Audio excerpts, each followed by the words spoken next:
3, 2, 1. Museum Gua Harimau diresmikan Menteri Kebudayaan Republik Indonesia. Museum yang berlokasi di Gua Putri, Desa Padang Bindu, Kecamatan Semidang Aji, Kabupaten Ogan Komering Ulu ini menyimpan fosil manusia prasejarah berusia antara 3.000 hingga 15.000 tahun. Temuan tersebut berasal dari dua ras, yaitu Neomongolid dan Autoromenalisia. Museum Gua Harimau digadang-gadang menjadi museum termodern dan terbesar kedua di Indonesia.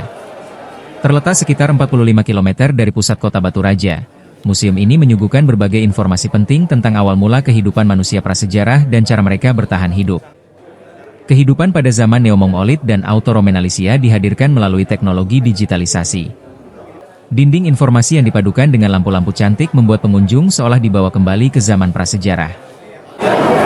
Museum ini hari ini kita resmikan dan kita aktifasi ke depan untuk berbagai macam kegiatan. Kita harapkan banyak kunjungan, terutama dari para siswa, generasi muda, mahasiswa, dan masyarakat umum.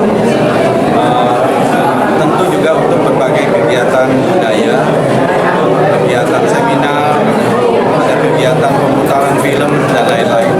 Dari Ogan Komering Ulu, Widori Agustino, iNews melaporkan.